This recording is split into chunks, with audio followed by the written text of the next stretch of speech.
Alhamdulillah, kita menyambung lagi perbincangan kita daripada kitab Al-Arba'in fi Usuluddin dalam bab bersangkutan dengan membersih diri hati kita daripada sifat-sifat yang dicela. Sifat yang pertama iaitu syarahut ta'am, serakah atau bauba dalam makan minum. Telah pun dipaparkan kepada kita tentang banyaknya kelebihan lapar. Maka kita pun nak jadi orang lapar. Itu merupakan perubahan ahwal kelakuan hati orang-orang yang mengaku kehambaan kepada Allah. Setelah dia tahu bahawa itulah merupakan perkara yang boleh mendekat dirinya kepada Allah, maka dia akan merasa ingin dan merasa bersungguh-sungguh untuk mendapat kelebihan. Persoalannya, macam mana kita nak ubah perangai kita? Ya memang jenisnya lalu makan. Kalau dah habis kat kawah tu, tak nama kecak lagi. Bismillahirrahmanirrahim. Faslun fi kaifiyatit taqlili minat ta'am. Fasal menyatakan cara mengurangkan daripada makan. La'allaka taqul, boleh jadi engkau kata, qad sara syab'u atau syib'u wal iksaru fil akli li'adah. Sesungguhnya telah jadilah kenyang dan banyak pada makan itu bagiku sebagai adat.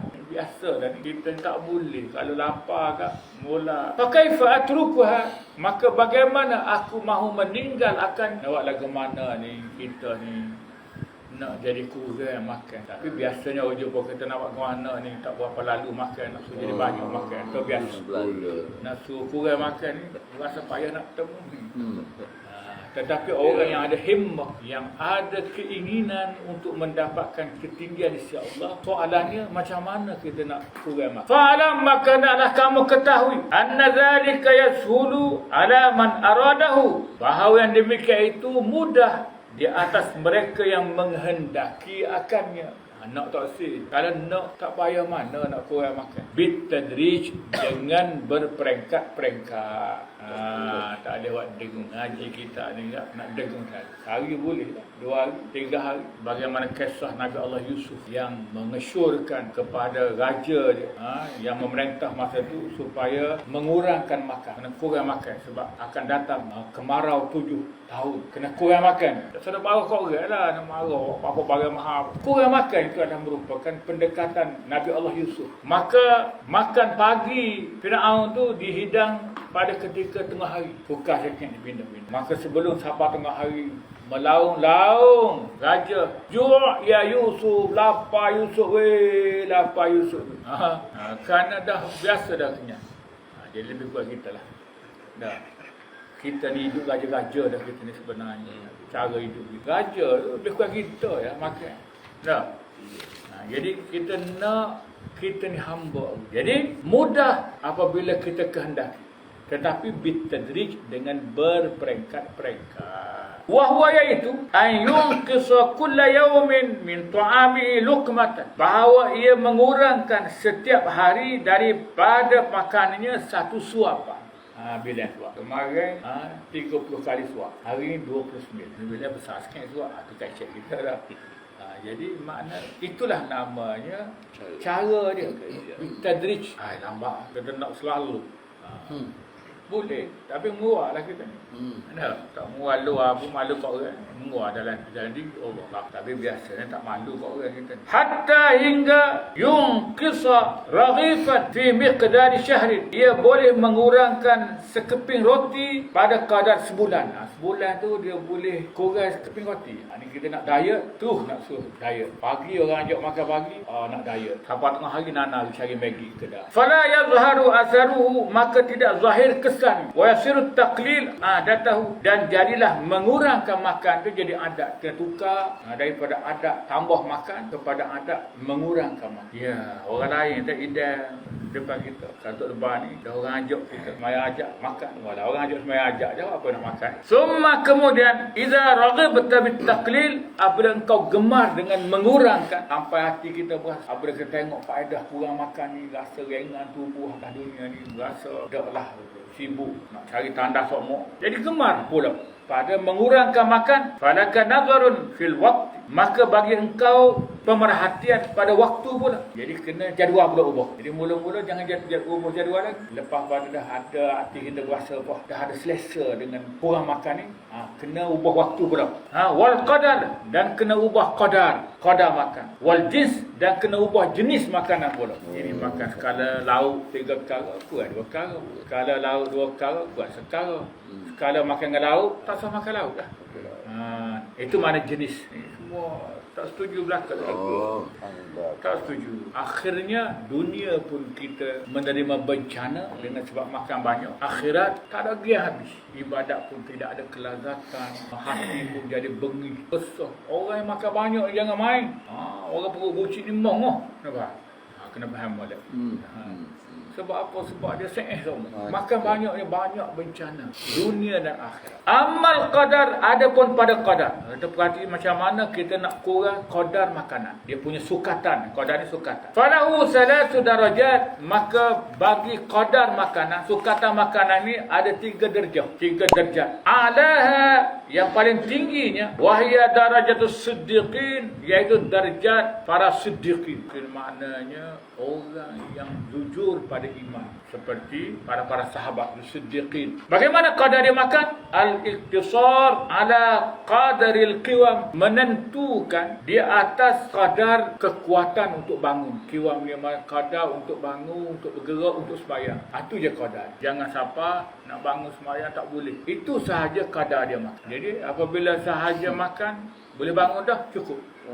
Itu makna ikhtisar. Wa huwa alladhi yukhafu minan nuqsan minhu 'ala al-aqli wal hayah, dan dia ialah orang yang ditakuti daripada kurang daripadanya, daripada makan, di atas akal dan di atas nyawa, di atas hayat hidup. Artinya kalau kurang sikit lagi, mana ping, tak boleh nak mikir, jadi tak boleh nak mikir.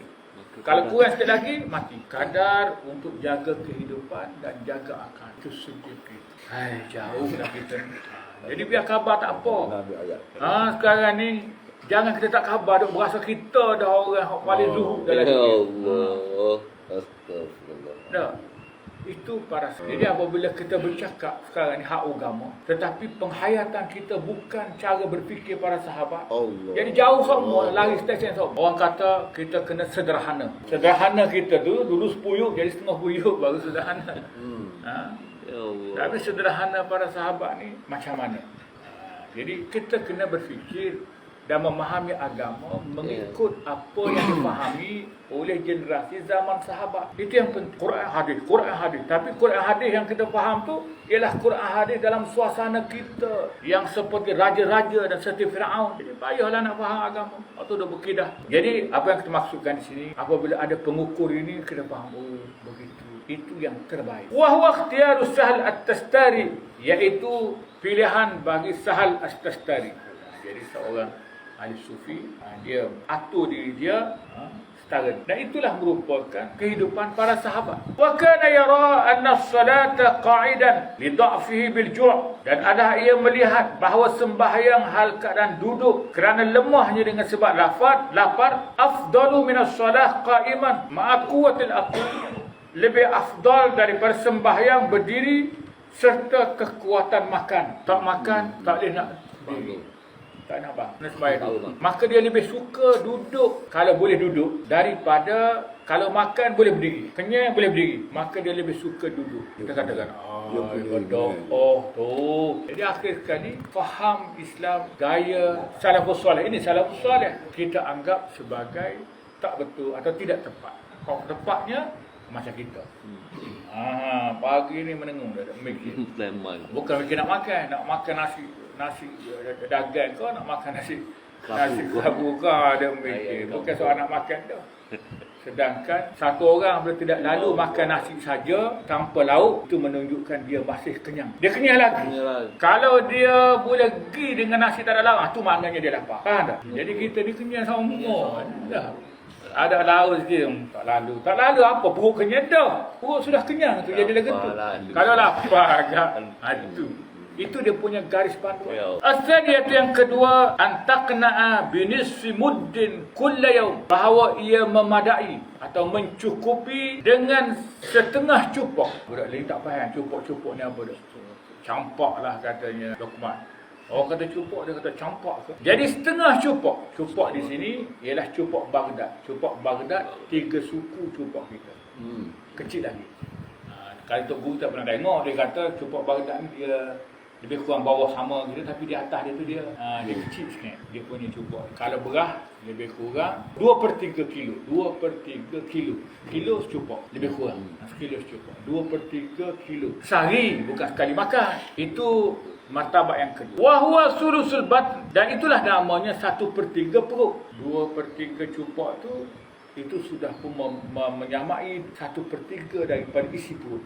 Ukur kan? Ya, nasi tak makan langsung tu kita ni, tak ada lain benda habis kan. Tak kira tu itu namanya tipu diri.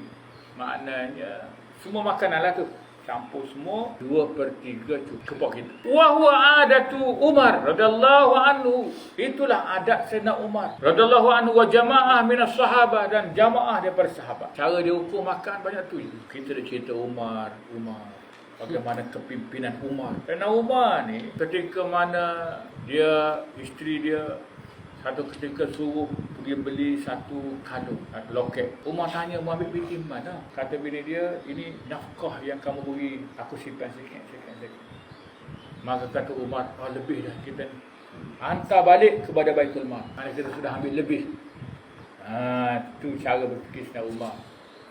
Dan ni, mari tak ada kerja habuk tu, 70,000 sebulan, ambil, tahu. Tapi bacanya, Sayyidina Umar Allah. Kita selalu macam Sayyidina Umar, pembohong. Jadi itu Sayyidina Umar. Wa jamaah, dan satu jamaah daripada sahabat. Mana jamaah sahabat-sahabat, itulah cara jamaah. Idza kana qutu ahadihim fil usbu' sa'an min sya'ir. Apabila adalah makanan asasi seseorang daripada mereka itu dalam seminggu hanya secupak daripada gandum kasar. Syair ni gandum kasar, gandum yang bukan gandum debu kita ni. Ini hak kira spesial tu. Gandum kasar ni gandum yang orang buat capati. Segantang. Soan. Segantang seminggu. Tali secupak. As-salisatu, martabat yang ketiga. Makna kurang sikit ni. Al-muddul wahid. Satu cupak. Tadi setengah cupak sehari ni. Satu cupak sehari. Wa ma jawaza zalika. Dan apa yang melepasi yang demikian, lebih daripada secupak. Bahawa musyarikatun ma'ahlil adah. Maka ia bersyarikat atau bersama dengan ahli adat. Artinya lebih daripada secupak supaya orang ramai lah. Tidak ada kelebihan. Wa mailun an tariqis salikin, dan sudah pun condong daripada, arti sudah pun tergelincir daripada jalan salikin. Makna kalau dia kata dia ni salik, mahu menjalan jalan Allah, tiba-tiba makan banyak lebih daripada secupak sehari, maka dia sudah pun nama tergelincir, jatuh dah. Dia sudah pun condong daripada, artinya dia sudah lari daripada perjalanan sadiqin al-musafirina ila Allah, yang bermusafir, yang mengembara menuju Allah. Jadi kita pun tengok kita ni rupa-rupanya tak masuk lagi. Nak daftar ahli salik ni orang tak terima lagi. Jadi makan banyak ni tidak masuk ataupun sudah pun tergelincir daripada tarik jalan salikin. Wa qad yu'assiru fil maqadir ikhtilaful ahwal wal ashkhas wa ghairi zalik, dan kadang-kadang memberi kesan pada qadar oleh perbezaan kelakuan dan individu dan lain daripada demikian. Kadang-kadang benda tu boleh kita anjak sikit-sikit, tengoklah orang tu besar, mungkin lari sikit, tapi lebih kurang itulah dia punya pengukur. Fal aslu, maka asalnya ayyamuddal yad idza sadaqa ju'uhu, bahawa ia boleh menadah tangan apabila benar laparnya. Jadi apabila betul-betul dia ni orang yang lapar, maka dia ada harapan untuk dapat anugerah atau dapat kelebihan. Apa kelebihan lapar? Yang disebut lepas. Wa yakufu, dan ia menahan. Wa huwa ba'du sadiqul istihad, walhal ianya selepas daripada itu benar pada istihad, pada syahwah. Istihad ni maknanya pada merasa keinginan. Wa alamatu sidqil ju', dan tanda benar lapar, boleh berjalan menuju Allah ini ialah orang lapar baru boleh masuk dalam salib. Kalau sekiranya dia ni nafsu makannya kuat, maka tak selalu tadah lah, tak ada bahagian. Jadi kalau benar, dia bolehlah tadah peluang-peluang kelebihan. Jadi dia punya pengukur benar ni, apa dia? Antashtahiya ayya khubzin, bahawa ia merasa berselera mana-mana roti. Mari roti kerah ke, roti tak ada, roti kosong ke, mesti selera pula. Itu tandanya dia lapar. Kanan adalah ia, mana-mana roti ada ia, min ghairi udmin, dengan ketiadaan lauk. Nasi kapur marilah, tak ada lauk pun memang berasa lalu, keliru. Itu maknanya kita lapar. Faham? Itu dia punya pengukur. Fa idza tusqila al-aklu bi ghairi udmin, maka apabila ia rasa berat makan, artinya tak berapa nak lalu makan dengan ketiadaan lauk, fa huwa alamatu syaba', maka itulah alamat kenyang. Mana ada hadis, mana ada ayat Quran ni. Jadi ayuhal ikhwah, inilah namanya pandangan orang-orang yang soleh. Nabi kata, ma ra'ahul muslimuna hasanun fa huwa indallahi hasan.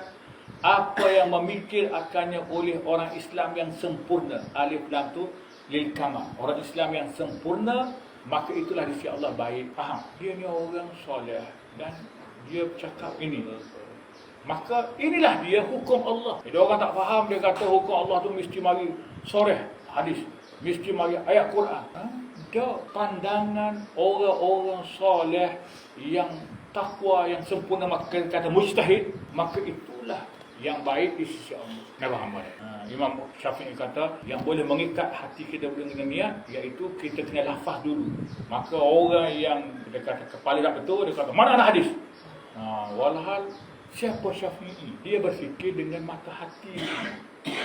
Maka apa yang difikir oleh Syafi'i itu, itulah yang diredai oleh Allah. Kerana hadis Nabi yang kita bacakan tadi. Kena faham tu. Tapi apa yang kita fikir, tak salah. Jangan pula kita berkepentingan dengan macam-macam jenis kepentingan. Nampak tak ada kepentingan nak pakaknya, nak serba-serba, tiba-tiba kita kata inilah yang Allah redha. Tak betul. Tak betul. Jadi itu martabat yang ketiga dalam soal qadar, ukuran. Wa ammal waktu, adapun waktu, jadual makan buat. Fa fihi aidan salasu darajat, maka padanya juga ada 3 darjat cara makan, waktu makan. A'laha, yang paling tingginya, terbaik, an yang tawiya salasata ayyam, bahawa ianya memenuhi 3 hari. Fama fauqaha, dan apa yang selebih, maknanya dia dalam keadaan itu 3 hari betul-betul, kemudian dia berlapar. Faqad kana Siddiq radhiyallahu anhu yang tawi 6 ayyam, maka sesungguhnya Abu Bakar As-Siddiq adalah ia intiwa, di mana intiwa makna dalam keadaan berlapar, yang tawi berlapar 6 hari. Wa Ibrahim bin Adham was-Sawri 7, dan Ibrahim bin Adham 7 hari. Wa ba'duhum, dan setengahnya, intaha ila 40 yauman, terhenti hingga 40 hari. Dia berlapar baru dia makan. Bukan 40 hari puasa terus. Maknanya tak temu makanan dengan ukuran ini 40 hari. Ya Allah, boleh hidup ke? Kita ni tanya dengan sebab kita ni jenis ni yang kita kena faham. Rizki itu ada 2. Pertama, rizki dengan Allah datangkan sebab. Yang kedua, rizki dengan Allah hilangkan hajat. Faham tak? Rizki Allah datang sebab, artinya kita lapar-lapar, mari nasi. Rizki, alhamdulillah. Rizki yang Allah hilangkan sebab, tak rasa lapar. Tak rasa lapar, rasa segar. Itu rizki juga. Orang tengok kita ada benda, tapi kita kenyang serupa dengan orang makan banyak. Ada pun orang yang mari semua, tapi berasa lapar, tak cukup sama. Itu namanya orang yang ditarik rizki. Tarik rizki. Piti banyak, rizki dia tarik. Tak ada piti ni, tapi 1 juta lebih. 1 juta lebih tak ada piti. Ibarat tak ada piti sungguh tu, bukan tak ada piti lolok. Jadi itu tanda rizki ditarik. Jadi 2 bentuk rizki. Pertama, rizki dengan Allah datangkan benda sebab untuk memenuhi hajat. Yang kedua, Allah hilangkan rasa hajat. Jadi kita tak sadar fikirlah 40 hari baru temu makanan yang agak sempurna ni. Jangan kita ukur dengan kita tak boleh rizki. Waqila, dan dikatakan, man tawa 40 yauman, sesiapa yang boleh tawa makna kosong perut, terlipat perut dia, artinya tak masuk makanan. Sempurna 40 hari berturut-turut. Siapa yang boleh berlapar 40 hari, zaharat lahu, nescaya zahirlah baginya, la muhalata, tak dapat tidak. Confirm dia maka dari kata asya'u min ajaibil malakut, perkara-perkara daripada keajaiban alam malakut. Tok Cha, dia bukan Islam, tapi antara cara dia iaitu dia tak makan. Tak makan benda tu, tak makan sehingga akhir sekali pucat kesi. Sehingga sampai 40 hari dia boleh nampak benda-benda ghaib. Boleh nampak benda ghaib. Jadi kita tahu pula itu bukan jin. Itu nama kasyaf kauni. Dia kasyaf ni pertama kasyaf kauni. Kasyaf kauni ni apabila sahaja roh kita dengan jasad tu memang nak cabut lah. Macam dekat sakratul maut ataupun macam orang yang berlapar lama, maka dia boleh kasyaf benda-benda alam malakut, dia boleh kasyaf. Walaupun dia orang kafir, boleh kasyaf. Itu kauni, makna kejadian, tabiat. Yang kedua kasyaf jinni, kasyaf jin. Ni juga mari royak itu gini kawan tahu belakang. Tapi dia tak sedar bahawa dia beramal memuja jin. Beramal puja jin ni kita boleh bila-bila masa mudah je. Dia mudah sekali. Dia bukan dia untuk dekat dengan Tok Cha. Kasyaf jin. Yang ketiganya kasyaf ruhi. Kasyaf roh artinya apabila berlaku tazkiyah, pembersihan jiwa roh, maka dia juga kasyaf. Jadi kita ni tak ada kasyaf apa. La yumkinu dhalika illa bitadrij. Tidak mungkin yang demikian itu boleh setara tu kecuali dengan berperingkat-peringkat. Bukan mari sekali. Boleh sampai 40 hari tak makan. 40 hari. Boleh. Tapi kena peringkat-peringkat. Wa amal ausat. Ada pun yang sederhana dalam soal jadual makan. Bi ayakula fil yawm, dengan bahawa ia makan pada setiap hari marrah wahidah, sekali makan. Ni boleh. Rejak tengah-tengah. Sekali sehari. Paman akala marratain, maka sesiapa yang makan 2 kali sehari, lam takul lahu halah ju' aslan, tidak ada baginya kelakuan orang lapar sama sekali. Makan 2 kali, lawan ni berlapar semua. Dan boleh apabila lapar. Dok memang ada sekali. Fa yakunu qad taraka fadilatal ju', maka adalah ia apabila makan 2 kali sehari, ia telah meninggalkan kelebihan orang berlapar. Kita ingat boleh tahu kita tadi 3 kali sehari, rupa-rupa 2 kali tak masuk pun dah. Biasa dah. Jadi jangan kita nak anjak kayu pula. Satu zaman dulu, zaman learning tu jenis anjak kayu pembaris. Anjak kayu pembaris tak sama. Kita buat garis sampai dah, kita pun buat pembaris kat bel. Tengok. Tahu ukur ni. Serupa ada pembaris mu buat bel. Jadi kita jangan buat lagi tu. Makan sekali sehari baru dapat fadilat lapar. Wa amal ausat sederhana bi an yantawiya yauman, dengan bahawa ia berlapar selama 2 hari. 2 hari sekali temu makanan. Itu sederhana. Yang paling rendah al-adna, yang paling rendah sekali sehari. Paling rendah sekali iaitu sekali sehari. 2 kali tak masuk dalam kandang. Wa amal jinsu, adapun jenis makanan. Makanan lagu mana yang kita kata makanan lapar, makanan orang kenyang. Fa'adaha, maka yang paling tingginya khubzul burri ma'al idmi atau ma'al udmi, iaitu roti daripada gandum serta ada lauk. Roti gandum, cincah dan caw. Dah kau gambar ada lauk. Wa adnaha, dan yang paling rendahnya khubzus syair bila idmi atau bila idam, iaitu roti daripada syair dengan tidak ada lauk. Bila idam dengan tidak ada lauk. Wal mudawama 'alal idam makruhun jiddan, dan berkekalan atas satu lauk itu dibenci atau tidak disukai sangat. Orang yang sudah yang rendah bagi diri dia makruh, makna tidak disukai oleh dia, bukan makna hukum makruh. Qala Umar, berkata Umar radhiyallahu anhu li waladihi, bagi anak, kul marrah khubzan walahman, makanlah sekali roti berlauk daging, wa marrah khubzan wasimnan, sekali lagi makan roti berlauk keju, wa marrah khubzan walabanan, sekali lagi makan roti lauk bersama dengan laban, susu, wa marrah khubzan wa milhan, sekali yang lain roti dengan garam. Sedap roti secara orang lapar lah. Wa marra khubzan qafaran, dan sekali lagi roti qafar. Roti maknanya roti juga asasnya, cuma beza sikit lauk tu, lauk ni, maka ia dikira masih lagi berada dalam jenis-jenis makanan yang tidak dimasukkan di bawah bermewah-mewah, tapi sejenis lauk je lah. Fahadha tanbih ala al-ahsan fi ahli ibadah. Inilah peringatan di atas yang terbaik bagi ahli ibadah. Jadi makanan asas dengan satu jenis lauk. Wa masalikun at-tariq. Adapun orang yang sedang menjalani jalan untuk baiki diri dia untuk menuju Allah, faqad balaghu fi tarkil idam. Mereka menyungguh-nyungguh pada meninggalkan lauk. Salik yang sedang didik diri, mereka ajar diri dia makan dengan tak berlauk. Bal fi tarkil syahwat jumlatan, bahkan pada meninggalkan syahwat sekaligus. Benda hak dia nak, dia sekalian tak makan. Hatta kana ba'duhum yashtahi syahwat 10 sinin wa 20 sana. Hingga ada setengah mereka itu mengingini syahwat selama 10 tahun dan hingga 20 tahun. Nak sangat makan 10 tahun, sengaja tak makan benda hak dia nak. Wa huwa yukhalifu nafsahu, dan dia menyalahi diri. Artinya dia tidak makan benda hak dia nak sampai dia 10 tahun. Dia 20 tahun. Wa yamna'uha syahwataha, dan ia menegahnya akan syahwat. Itu orang yang nak mendidik diri. Waqad qala Nabi sallallahu alaihi wasallam, dan sesungguhnya telah bersabda Nabi sallallahu alaihi wasallam, syiraru ummati, orang yang jahat di kalangan umatku. Orang jahat ni siapa? Allazina ghuzu bin na'im, mereka yang ghuzzu bin na'im, mereka yang diberi kenyang atau diberi makanan bin na'im dengan benda yang nikmat-nikmat. Wa nabatat alaihi ajsabuhum, dan tumbuh atasnya jisim mereka. Arti tubuh pun apa? Body pun kohon naik.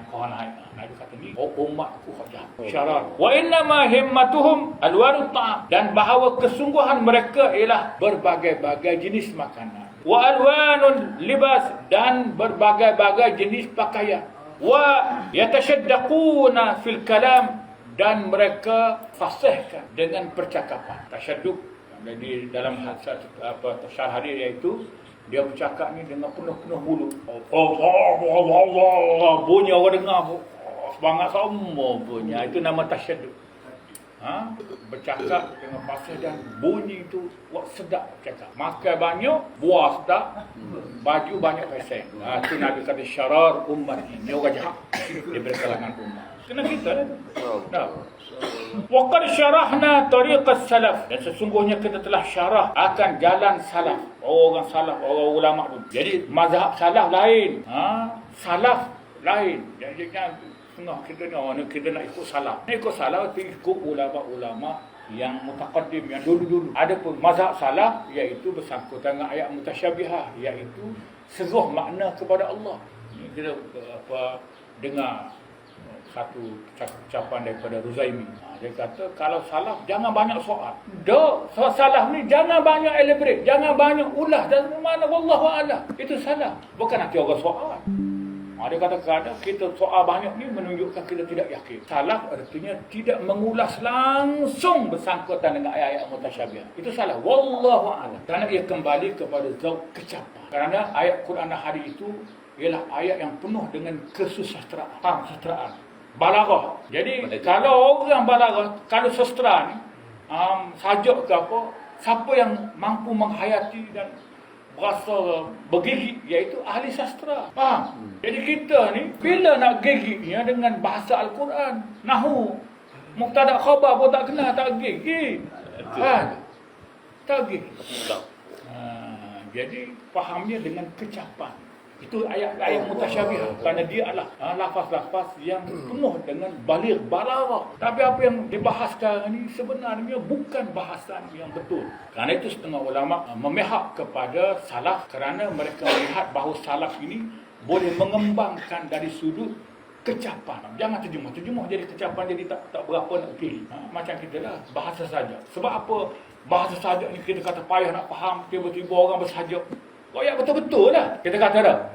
Tetapi ahli-ahli saja apabila cerita tu abstrak maknanya, Boleh dia faham. Mega, pagi. Jadi kita ni dengar nak apa dah. Tapi orang yang faham bahasa sajak ni, bergigit dia sungguh bergigit. Itulah Al-Quran. Kerana itu perlunya ataupun hikmat adanya ayat-ayat mutasyabihah untuk memperjelaskan mukjizat Quran. Tingginya mukjizat Al-Quran. Bukan untuk kita bincang secara dogo, secara orang awam ni. Nak suruh orang awam faham, terjemah. Allah ada tangan. Yumna mana tangan kanan. Sedangkan itu adalah bahasa sastra yang tak boleh kita maknakan dengan makna yang menyerupai makhluk. Sebab itu soal usul. Laisa kamitslihi syai'. Apabila kita buat penyerupaan dengan makhluk sikit sahaja, maka itu bukan Tuhan, bukan Allah. Kena faham dulu. Jadi kita tak usah terlibat lah. Orang dah bincang begini, kata kawan tak terlibat. Kerana kawan ni tak ada untuk memahami tentang ayat-ayat. Biar ahli. Tak ada masalah. Tak ada masalah. Apa ceritanya? Cerita tentang salaf. Salaf di sini iaitu ulama dulu. Bukan mazhab salaf. Fi tahqiq syahwat, pada meninggalkan nafsu syahwat. Fi kitab kasr syahwatain min al-ihya, pada kitab tajuk dia memecahkan dua syahwat, syahwat perut dan syahwat faraj. Dan min al-ihya, daripada kitab ihya. Balik baca ihya.